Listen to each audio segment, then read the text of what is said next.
I'm an idiot. I'm just always messing up my camera. Sorry about that. I was showing you a tabletop plank in the last video.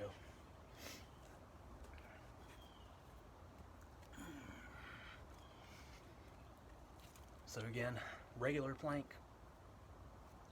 what you can do on your palms would look like this. Tabletop version, you're going to bend your knees and your elbows while maintaining that tilt. And what you want is you want a flat back. You want to be like a tabletop. Okay? Like somebody could just put a cup of coffee on your back and it wouldn't fall off. Okay?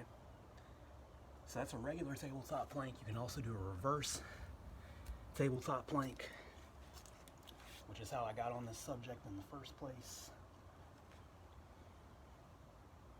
Like this here. So again, you look just like a table, and somebody could put some coffee on you, and hopefully it wouldn't spill all over the place. Okay? So that's reverse plank. That's also tabletop plank. That's also reverse tabletop plank. Next, we're going to do a pulse up. So this is a really difficult one. This is one that you may actually not really even be able to get any range of motion from a pulse up at first, and that's okay. So what you're going to do, you're going to get on your back with your legs up, hands digging down into the ground, and I'm going to put my hands out so that you can see better. What you're going to do is you're going to really, really push down into the ground with your core, and you're just going to lift your pelvis like that.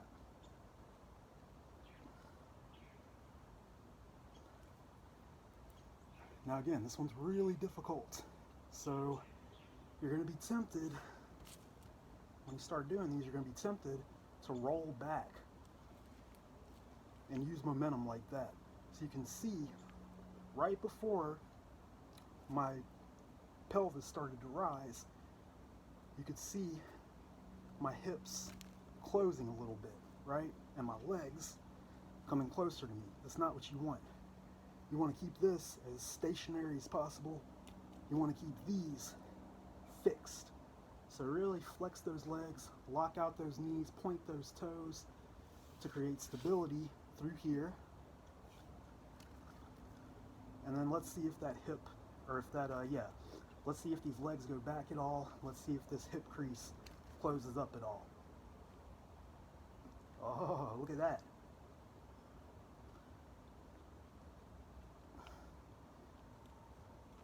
Okay. So if you're having real difficulty doing these, the important part is just being able to push into the ground with your core and generate that force from this position with your legs up. Because when your legs cannot radiate into the ground, it's harder to lift that pelvis up. Like, for example, pulse up is basically a glute bridge just with your feet in the air, if you think about it, because you're doing pretty much the exact same thing. Okay? It's harder when your feet are in the air, because then you don't have anything to push against. So again, just really, really, really focus on creating that force in your core and pushing down. Try to push that core down through your stomach and your kidneys and your intestines and all that, and really just try to put that belly button down into the ground under you. And also, I know I said this, but I want you, it'll be easier for you to put your hands here as opposed to out here like I was doing. I was just putting them out here so that you could see my pelvis better. All right. So I'll show you real quick. So yours, when you start, yours may just look like this. See, nothing's lifting up.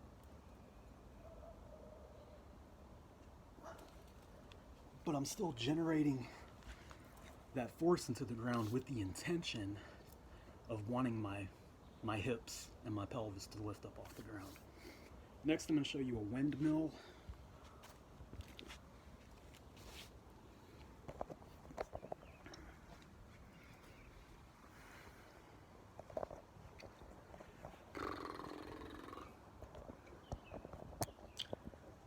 This is another one that is better with a kettlebell, but if all you have is dumbbells, that's fine. I'm going to show you with a dumbbell.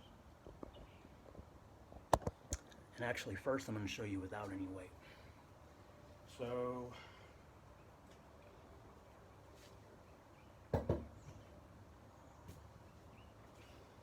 matter of fact,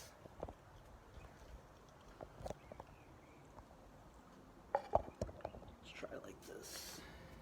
Okay, that's better. So what you're going to do is you're going to split your feet like this. And actually, this is better. This works, but this is actually better.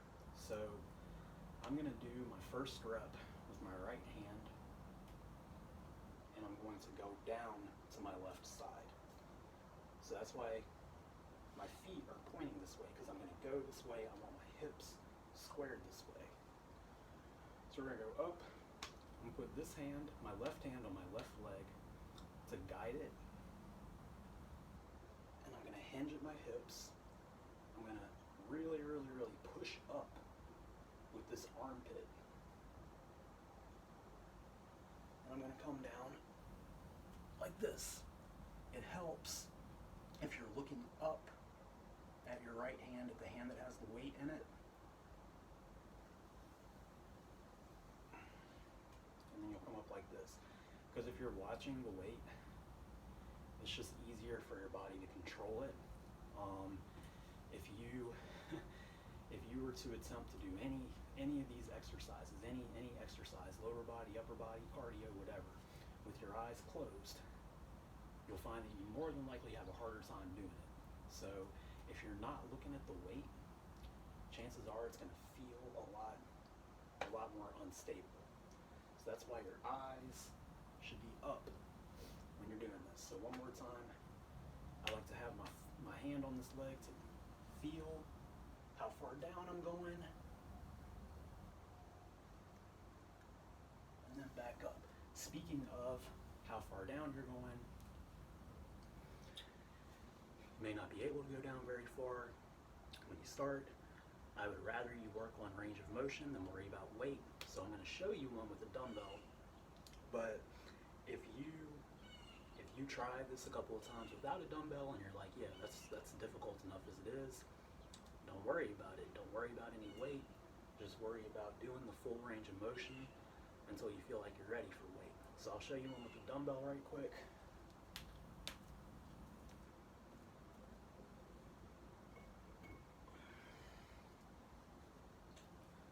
And you're just going to get this dumbbell up however you can. So I'm just going to snatch it up.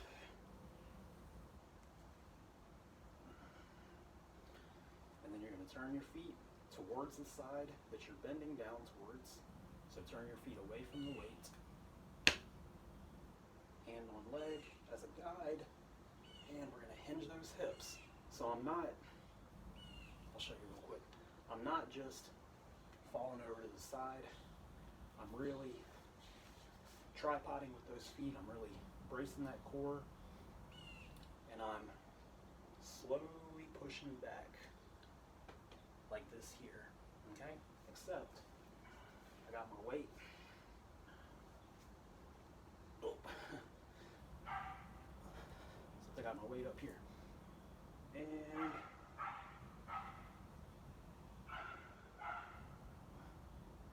like that. Up.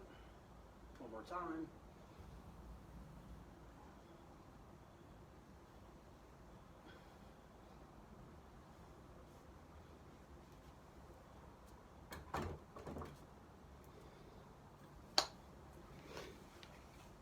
and you might feel a little bit of twisting in your torso. Your torso kind of has to rotate around your arm and around your humerus like that, because this right here is stable so that this can move.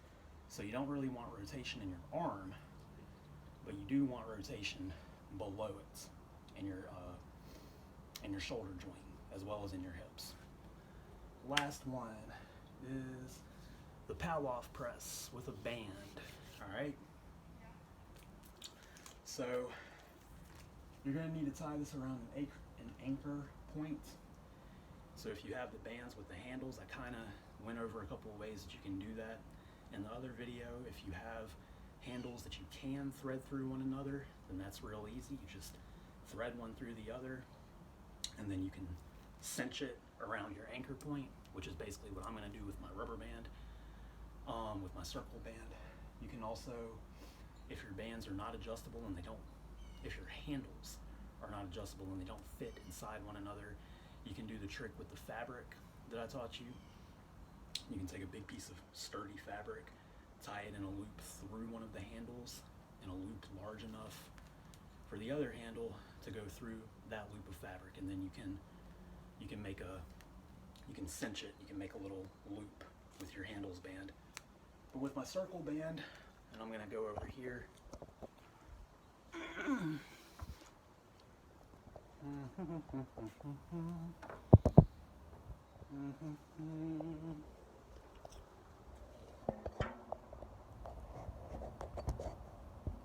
All right, so with my circle band, I'm just gonna cinch it around here.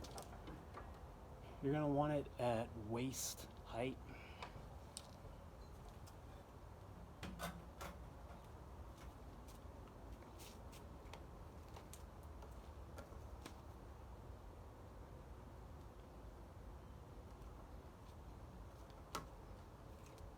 Okay.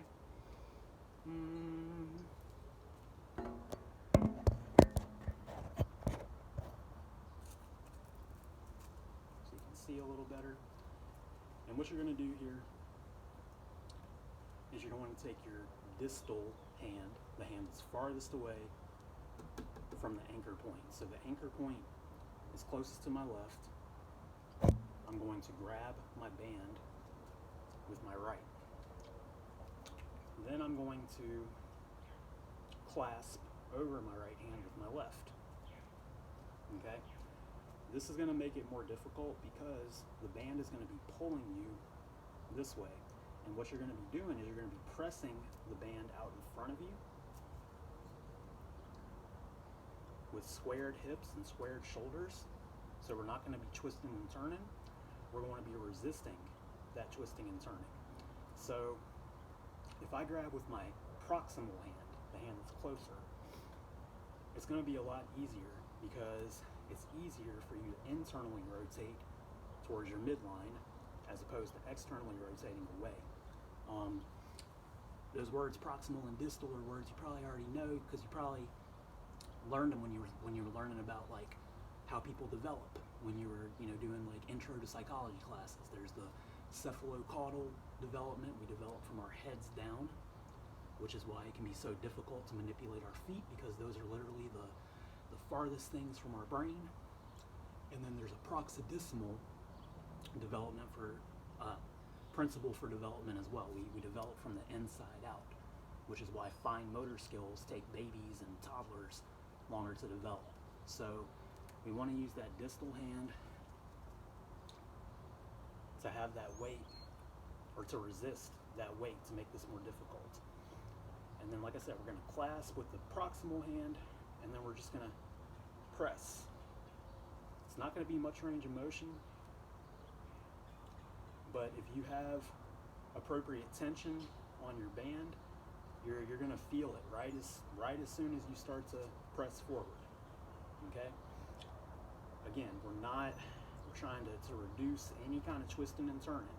So if anything, what you should be thinking about, instead of coming out straight forward, you should be thinking about coming out away from your anchor point, since the band is going to be pulling you in towards the anchor point. So really, instead of punching out like this, I'm really going to be punching out kind of like this.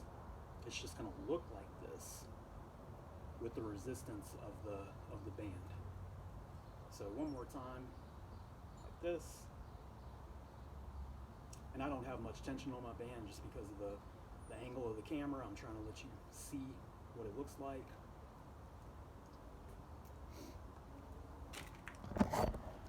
But I think you're smart enough to figure it out, and I think you're smart enough to ask any questions if any of this isn't clear to you.